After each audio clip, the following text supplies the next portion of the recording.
आपको टॉपर्स के नोट्स नहीं पढ़ने हैं, आपको टॉपर्स के तरह नोट्स बनाना है। इतनी बार रिवाइज करो, इतनी बार उसको रिवाइज करो। यहाँ पे प्रैक्टिस का मतलब ये नहीं है कि आप बहुत सारे क्वेश्चंस लगाओ।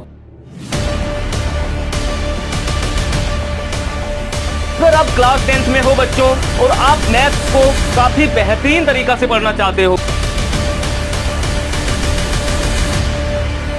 तो hello everyone, welcome back to the channel. मेरा नाम है Gautam Kumar. I am a pass out student of NIT Jamshedpur. क्या कभी आपने ये सोचा है कि एक एवरेज स्टूडेंट और एक टॉपर स्टूडेंट के बीच में डिफरेंस क्या है? क्या एक टॉपर स्टूडेंट ओवर ब्रिलियंट होता है, बहुत इंटेलिजेंट होता है, स्मार्ट होता है, या फिर उसका माइंड शार्प होता है? अगर मैं आपसे ये कहूं कि ये सारे रीजंस बिल्कुल नहीं होते हैं, तो आप पूछोगे कि भैया फिर क्या रीजन होता है? कैसे एक टॉपर स्टूडेंट इतना अच्छा स्कोर कर पाता है? तो सबसे पहला स्टेप है make your own handwritten notes. आपको अपने हाथों से हर एक सब्जेक्ट का हैंड रिटन नोट्स बनाना है। अपने से नोट्स बनाना बहुत इंपॉर्टेंट है। क्यों भैया? मेरे पास इतने सारे नोट्स अवेलेबल हैं, टॉपर्स के नोट्स हैं, सर ने हमें कई सारे PDFs दिए हैं, उन सब का मैंने जीरोक्स निकाल के रखा हुआ है। क्या फिर भी हमें नोट्स बनाने की आवश्यकता है? तो मेरा आंसर होगा हाँ, बिल्कुल। अपना हैंड रिटन नोट्स से क्या होता है? हमारा अपनापन होता है। जैसे हमें कभी फ्यूचर में अगर उस टॉपिक को रिवीजन करने की आवश्यकता पड़ेगी, तो जब हम अपने नोट्स से करेंगे ना, तो हमारा कॉन्सेप्ट और ज़्यादा क्लियर होते जाएगा और हमें कम से कम टाइम में हम रिवीजन कर पाएंगे। इसी प्रकार जब एग्ज़ाम के समय आएगा और आप किसी और के नोट्स से रिवीजन करना चाहोगे या फिर PDF से रिवीजन करना चाहोगे, तो उस समय आप बोर होकर छोड़ दोगे।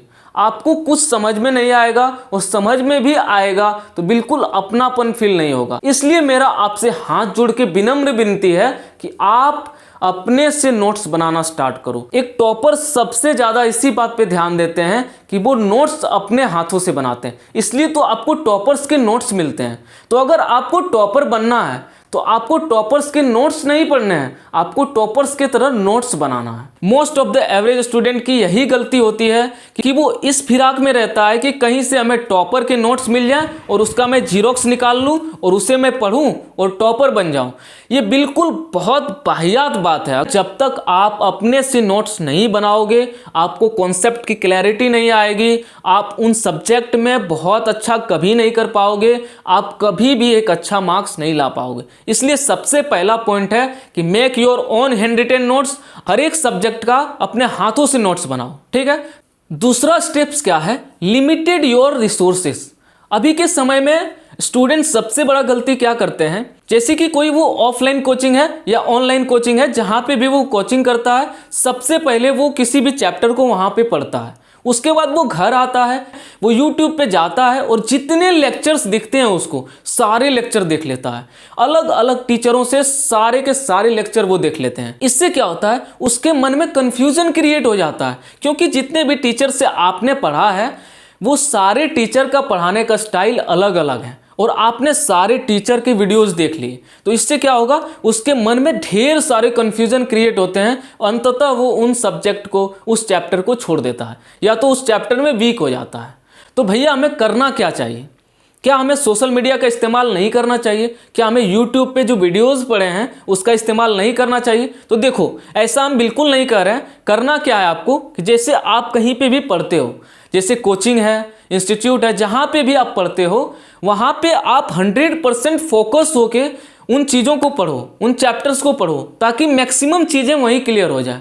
उसके बाद जब आप घर आओ, वापस से उसको रिवाइज करो। रिवीजन के बाद भी अगर कोई चीज़, कोई ऐसे पॉइंट्स पे आपको कन्फ्यूजन बना रहता है, तो आप YouTube पे जाओ और बस उस कन्फ्यूजन को दूर करो। ऐसा नहीं कि पूरा का पूरा लेक्चर्स देखना है। तो तीसरा स्टेप है प्रैक्टिस।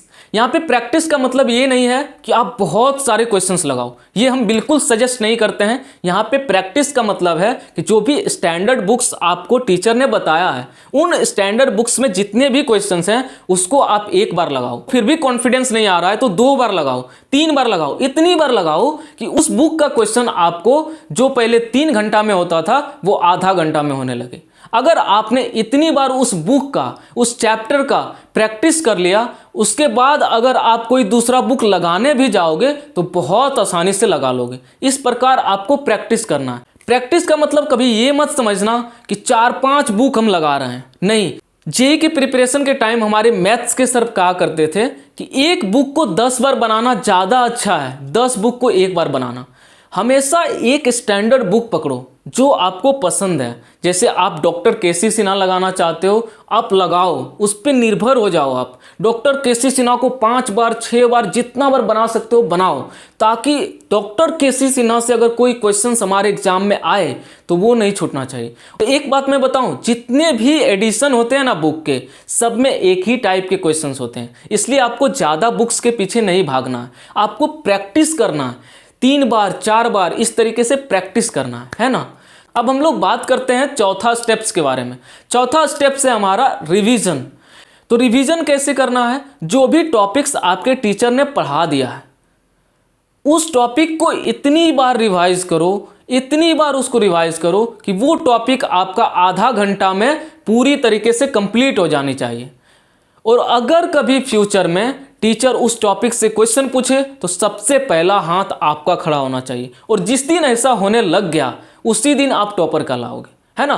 तो इस तरीके से रिवीजन करना है। रिवीजन का सबसे बढ़िया तरीका क्या होता है कि जैसे देखो, आज कोई टॉपिक हमें पढ़ाया गया, अब मैक्सिमम स्टूडेंट क्या करते हैं कि यार ये तो याद ही है, इसको हम कल रिवाइज करेंगे, और वो कल कभी नहीं आता है। सबसे पहले आपको क्या करना है कि जो भी चीज़ें आज पढ़ाई गई उसको घर पे आके हम 3 बार रिवाइज करेंगे। वो चीज़ें आपके दिमाग में बैठ जाएगी, छप जाएगी। और उसके बाद जो चैप्टर पढ़ाई हो चुका है उसको एक बार, एटलीस्ट वीकली में एक बार हम जरूर रिवाइज करेंगे, ताकि वो चैप्टर भी हमारे दिमाग में बना रहे, है ना। तो अब हम लोग बात करेंगे 5वां स्टेप्स के बारे में। 5वां स्टेप्स क्या है? Self confidence. आपको हमेशा कॉन्फिडेंट रहना है। कॉन्फिडेंट का मतलब क्या है कि जैसे अगर कोई चैप्टर खत्म हो गया, टीचर ने हमें पढ़ा दिया है और उन चैप्टर को हमने बहुत अच्छे तरीके से रिवीजन कर लिया, और सर ने जितने क्वेश्चंस बताए थे उन सारे क्वेश्चंस को हमने लगा लिया है, और बहुत बार लगा लिया है कि अगर हमसे कोई उन सारे क्वेश्चंस को नींद में भी पूछेगा तो हम बता देंगे। अगर आपने इतना उस टॉपिक के लिए कर दिया है तो आपको 100% कॉन्फिडेंट रहना है कि अगर उस टॉपिक से क्वेश्चन आएगा तो हमसे नहीं छूटेगा। कई बार क्या होता है कि जैसे आपने कितना भी मेहनत कर लो किसी टॉपिक पे, आपको कॉन्फिडेंस नहीं आता है, वो एक ओवर थिंकिंग है, उसे रोकना है। आपको कॉन्फिडेंस में रहना है कि हमने इस चैप्टर को बहुत अच्छे तरीके से किया है, इसलिए इस चैप्टर से क्वेश्चन आएंगे तो हम बना देंगे। आज हमने आपको 5 स्टेप्स बताया। सबसे पहला, make your own handwritten notes. दूसरा, लिमिटेड योर रिसोर्सेस। तीसरा, प्रैक्टिस। चौथा, रिवीजन। और 5वां, सेल्फ कॉन्फिडेंस। अगर आपने इन 5 स्टेप्स को अगला 1 महीना तक पूरी ईमानदारी से अगर आपने फॉलो किया तो हम बहुत गारंटी के साथ कह सकते हैं कि आप अपने अंदर बहुत बड़ा चेंज देखोगे। आप अपने आप को महसूस करोगे कि हम धीरे धीरे जो एवरेज स्टूडेंट के कैटेगरी में आते थे, अब धीरे धीरे हम टॉपर स्टूडेंट की तरफ बढ़ने लगे हैं। एक अच्छा मार्क्स हमारा आने लगा है मॉक्स में। तो आप इन सारे स्टेप्स को ईमानदारी से फॉलो करना। अगर आपने यहाँ तक वीडियो देखा है इसका मतलब आप एक सीरियस स्टूडेंट हो, आप अपने जीवन को चेंज करना चाहते हो। आपको बहुत बहुत धन्यवाद, बहुत बहुत शुभकामनाएं। आप लाइफ में बहुत अच्छा करो। आज का वीडियो हम यहीं पे समाप्त करते हैं। मिलते हैं हम लोग नेक्स्ट वीडियो में।